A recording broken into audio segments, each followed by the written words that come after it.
तो अभी हम देख रहे हैं कि एक सेल्स के नाम से डेटाबेस बना रहे हैं और उसको क्रिएट कर रहे हैं। ठीक है, मैं इसको शुरू से बना रहा हूँ। आपने इसके दो टेबल तो बनाए थे, कस्टमर और प्रोडक्ट के, लेकिन मैं दोबारा से बना रहा हूँ आपकी आसानी के लिए, ताकि आप समझ सकें। इसमें हम सीखेंगे how to create relation between tables. और यही चीज एमएस एक्सेस को अलग करती है एमएस एक्सेल से, क्योंकि एमएस एक्सेल में ये फीचर है ही नहीं। और ये फीचर इतना कमाल का है कि जब आप देखेंगे तो आप समझ जाएंगे कि एक्सेल और एक्सेस में कितना फर्क है। चलिए शुरू करते हैं। सबसे पहले हम क्रिएट में जा रहे हैं और एक टेबल बना रहे हैं सिंपल सा, सेव करके टीबीएल कस्टमर्स के नाम से। ओके, और टेबल बना के सेव कर दिया। दूसरा टेबल हम बना रहे हैं टीबीएल, सेव करेंगे इसको यहाँ से। कभी कभार इस तरह का प्रॉब्लम आ जाता है, टेबल को सेव किए बगैर आप लिख देते हैं और फिर वो सेव नहीं हो पाता, तो कोई मसला नहीं, इसको बंद कर दें और से कि मुझे सेव नहीं करना, और दोबारा से क्रिएट करके टेबल कर दें। ठीक है, फिर सेव कर ले इसको टीबीएल प्रोडक्ट्स के नाम से। सही है, ये दो टेबल आपने बना लिए। अब पहले हम टीबीएल कस्टमर को खोल रहे हैं, उस पर राइट बटन दबा के, क्योंकि इसके दो व्यू है, और इसमें कस्टमर का डेटा डिफाइन कर रहे हैं। कस्टमर नेम, ठीक है, कॉन्टेक्ट और एड्रेस। अच्छा, यहां पे मैं एक बात बताता चलूं, दो तरह की टेक्स्ट फील्ड है। एक तो है शॉर्ट टेक्स्ट, इसमें आप सिंगल लाइन पे टेक्स्ट लिख सकते हैं। सिंगल लाइन मतलब देखो ये कितनी लाइन का टेक्स्ट लिखा जा सकता है इसमें, ये शॉर्ट टेक्स्ट है। और एक है इसके अंदर लॉन्ग टेक्स्ट। लॉन्ग टेक्स्ट मतलब मल्टीपल लाइन का टेक्स्ट बॉक्स, मतलब वो किस तरह का है सर, इसमें कितनी लाइन का टेक्स्ट लिख सकते हैं, मल्टीपल लाइन का। ठीक है, तो ये लॉन्ग टेक्स्ट है और वो मैंने सिंगल बता दिया था आपको, शॉर्ट टेक्स्ट है। तो यहां पे जाके हमने इसको सेव कर दिया, क्लोज कर दिया। ठीक है, सेव कर दिया और क्लोज कर दिया, टेबल हो गया। राइट बटन दबाए, डिजाइन व्यू में गए, प्रोडक्ट के। अब किस तारीख को प्रोडक्ट खरीदा गया है, प्रोडक्ट डेट। अब इसकी टाइप क्या रखेंगे, date time. Product name, product description. अब डिस्क्रिप्शन तो दो लाइन पर आ सकती है, long text. Product quantity, quantity always number. ठीक है, प्रोडक्ट प्राइस, ऑलवेज करेंसी। ठीक है, ये रकम है, ये क्वांटिटी है। दो टेबल बन गए आपके। अब आपने क्या करना है, एक और टेबल बनाना है। यहां पर आएगा क्रिस्प पॉइंट।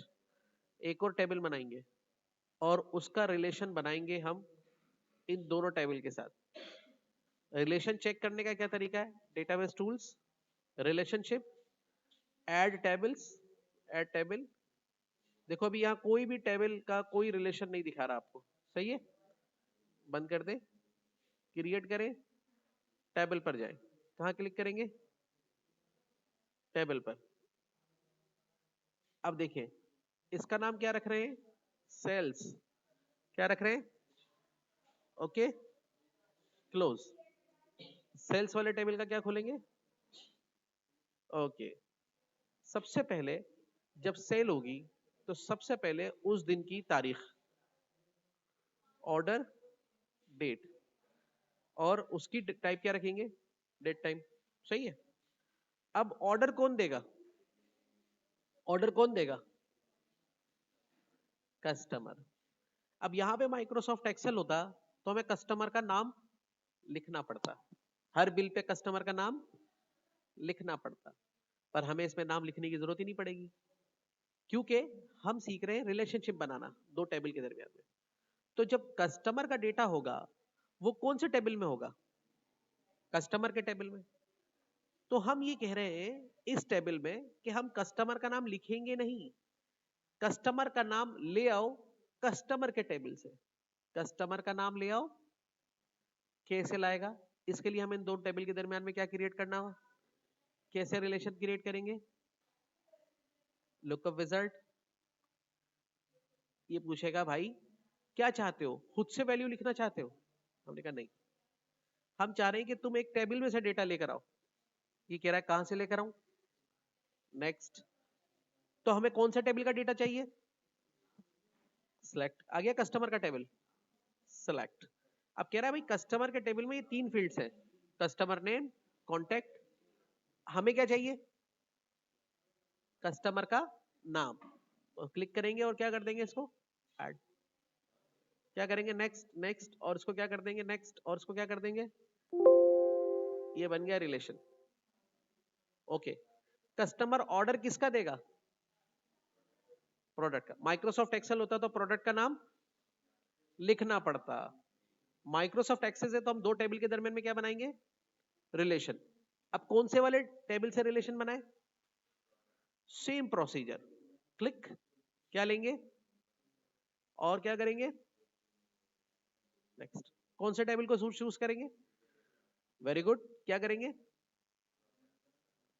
प्रोडक्ट का नाम लेंगे, click product name, add, next next और नेक्स्ट एंड फिनिश, यस, ठीक है, ओके। अब तीसरी चीज, अब जब भाई प्रोडक्ट ले लिया, अब उसकी क्या लिखी जाएगी, क्वांटिटी। तो यहां पे लिखेंगे सेल क्वांटिटी, टाइप क्या बताएंगे, नंबर, सेल प्राइस या retail price, retail price, type क्या बताएंगे, करेंसी। वो जो प्रोडक्ट के टेबल में हमने ली थी क्वांटिटी और प्राइस, वो खरीदते वक्त की प्राइस थी, ये बेचने की प्राइस है। सेव, और क्या करेंगे इसको, अब हमारा रिलेशन टेबल्स में बन गया, चेक कर ले, डेटाबेस टूल्स रिलेशनशिप दिखा रहा है, सेल वाले टेबल का रिलेशन प्रोडक्ट के साथ भी है, सेल वाले टेबल का रिलेशन कस्टमर के साथ भी है, ठीक है। अब क्या करेंगे, क्लोज। अब हम अपने बनाएंगे फॉर्म्स, सबसे पहले कस्टमर का टेबल का फॉर्म बनाएंगे, create form wizard, add, next next, और यहां पे कहेंगे न्यू कस्टमर, फिनिश, ये फॉर्म हमारा बन गया, जहां से हम नया कस्टमर ऐड करेंगे, क्लोज। अब क्लिक करेंगे प्रोडक्ट पे, create form wizard, add, next next, new product, finish, create करेंगे। अब सेल्स वाले का बनाएंगे, sales, create form wizard, add all fields, next next, और न्यू बिल, फ्रेश, हो गया, सही है। चलें अब डेटा डाल के देखें। सबसे पहले हम कस्टमर का डेटा डालेंगे, लेकिन उससे पहले हम इसके अंदर बटन ऐड करा लें, राइट, डिजाइन व्यू, यहां पे से स्पेस निकाला, क्लिक किया फॉर्म डिजाइन में, और ये बटन। आज एक और बड़ी काम की चीज सीखेंगे, दो बटन बनाएंगे उसमें, रिकॉर्ड ऑपरेशंस में गए, यहां से क्लिक किया, ऐड न्यू टेक्स्ट, क्लिक किया, न्यू, नेक्स्ट, फिनिश, क्लिक किया next, record operations, save, next, text, और यहां पे क्लिक कर दिया, सेव, और क्या कर दिया, फिनिश। दोनों बटन को सिलेक्ट किया, होम में गए, वही चीजें मैं बार बार कर रहा हूँ, देखो डेली वही चीजें कर रहा हूँ ताकि आपके जहन में बैठ जाए, पीस, और यहां से जाके अरेंजेस में किया इसको टू फिट, और इनको कर दिया अलाइन बॉटम, और उठा के रख दिया यहाँ पे। ये दो बटन हमने यहाँ ऐड कराए, दोनों को सिलेक्ट किया, राइट बटन दबाया, क्या किया, किनको कॉपी किया है, कंट्रोल एस करके सेव किया, और फॉर्म को क्या कर दिया, क्लोज, सही है। अब कौन सा फॉर्म खोल रहा हूं, राइट बटन दबा के, प्रोडक्ट, डिजाइन व्यू में गया, यहां से जगह ली, और उन्हीं बटन्स को होम में जाके क्या कर रहा हूं, आ गए बटन, यहां सेट कर दी, कंट्रोल एस सेव, और control W for close. New bill pay click कर रहा हूं, डिजाइन व्यू में जा रहा हूं, यहां पे स्पेस निकाला, और यहां पे भी जाके क्या कर दिया, वही दो बटन सब में चल जाएंगे, एक दफा बनाओ और सब में लगाओ। चले भाई, अब ऑपरेट करें इसको। यहां से हमने क्लिक किया न्यू कस्टमर पे, एक कस्टमर ऐड कराया, प्रकाश, कॉन्टेक्ट नंबर लिखा, और उसका एड्रेस लिख दिया, एक नया कस्टमर बनाया हमने, नोमान, कॉन्टेक्ट नंबर लिखा, सेव कर दिया, दो कस्टमर बना लिए, ओके। अब हम ऐड कराएंगे अपने पास प्रोडक्ट, खरीदा माल बेचने के लिए, आज की तारीख में हमने खरीदा बेचने के लिए बायो आंवला शैम्पू, ठीक है, क्या खरीदा, बायो आंवला शैम्पू, यूनिलीवर का प्रोडक्ट है, और कितने पीस मंगाए, 24 पीस मंगाए, हमें मिला 300 के हिसाब से। सेव। अगला माल हमने बनाया आज की तारीख में, क्या मंगाया, suppose to be Lux soap. अब ये भी यूनिलीवर का प्रोडक्ट है, लार्ज लिख दिया। ये हमने मंगाए 36 पीस और हमें पड़ा ये 150 के हिसाब से। सेव। फिर अगला प्रोडक्ट हमने मंगाया, मिसाल के तौर पे आज की तारीख में खरीद रहे, रोजाना खरीदेंगे बेचने के लिए माल। इसमें आप ये भी हो सकता है, अगर आपकी फर्टिलाइजर की दुकान है तो वो दवाएं खरीद ले, मेडिकल स्टोर है तो मेडिकल की मेडिसिन खरीद ले। अब हमने यहाँ पे खरीदा मिसाल के तौर पे ब्लैक कैट टैल्कम पाउडर। ये आपने कितने खरीदे, प्रोडक्ट डिस्क्रिप्शन में लिखा भाई लार्ज साइज में खरीद दिया आपने, और ये आपने पीस खरीदे 12 और ये मिला आपको 350 के हिसाब से। सेव। ये आपने प्रोडक्ट ऐड कर लिए। अब आया कस्टमर हमारे पास, कौन आया, प्रकाश आया। तो प्रकाश का डेटा तो हमने ले लिया है ना, प्रकाश माल खरीदने आया है, तो हम क्या बनाएंगे, bill. New bill pay click किया, आज की तारीख में इसका बिल बना रहे हैं हम। सही है। तो जैसे हम कस्टमर नेम पे क्लिक करेंगे तो जितने कस्टमर थे सबके नाम आ गए। सही है। ऐसा हो सकता है एक्सेल में। किसका कस्टमर था, प्रकाश। क्या खरीदने आया भाई, ये माल का सारी डिटेल आ गई, सारे माल की डिटेल आ जाएगी। बायोमला शैम्पू खरीदने आया ये सब, बोला 2 पीस दे दो, तो हमने इसको लगाया 400 के हिसाब से। सेव। बिल नंबर कौन सा बना, 1 हो गया। न्यू, नोमान आया खरीदने के लिए, नोमान का डेटा तो ले रखा था हमने। नोमान ने क्या बोला, क्या चाहिए मेरे को, लक्स सोप चाहिए। कितने पीस चाहिए, 3 पीस चाहिए, 175 के हिसाब से दे दिए। सेव। दूसरा बिल भी बन गया। अब आया अब्दुल्ला, अब्दुल्ला का डेटा तो है ही नहीं इसमें, नो प्रॉब्लम। बिल बंद किया, नया कस्टमर है ना, ये आ गए, न्यू क्लिक किया, अब्दुल्ला, कॉन्टेक्ट नंबर डाला,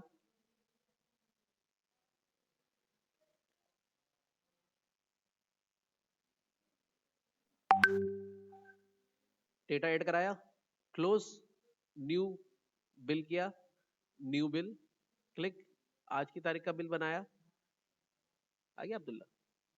क्लिक किया, क्या चाहिए था इसको, सॉप चाहिए था, 2 पीस चाहिए थे, 180 के हिसाब से 2 पीस दे दिए। सेव।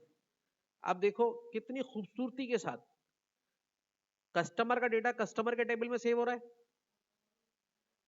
प्रोडक्ट का डेटा प्रोडक्ट के टेबल में सेव हो रहा है। जब नया माल खरीदेंगे न्यू प्रोडक्ट में डालेंगे। आपने फिर नया माल खरीदा बेचने के लिए, न्यू प्रोडक्ट पे गए, न्यू पे क्लिक किया, किस तारीख को खरीदा है, क्या खरीदा, मिसाल के तौर पे अब आपने खरीद दिया है कुकिंग ऑयल हबीब। ठीक है, तो यहाँ पे लिख दिया पाउच 1 kg, भाई कितने का है, 550 के हिसाब से 24 पीस खरीदे 550 के हिसाब से। सेव। ये चला गया डेटा कहाँ पे, प्रोडक्ट के टेबल में। ठीक है। और अब कस्टमर आया, न्यू बिल कौन खरीदने आया, सपोज टू बी प्रकाश खरीदने आया, तो यहाँ पे क्लिक किया, सिलेक्ट किया प्रकाश, क्या खरीदने आया है, खरीदने आया भाई ये कुकिंग ऑयल, देखो ऐड हो गया खुद ही। और यहाँ पे आपने लिखा 1 पीस मांगा उसने, हमने उसको दे दिया 600 के हिसाब से। सेव। सही है। तो एक सिस्टम बन गया ये,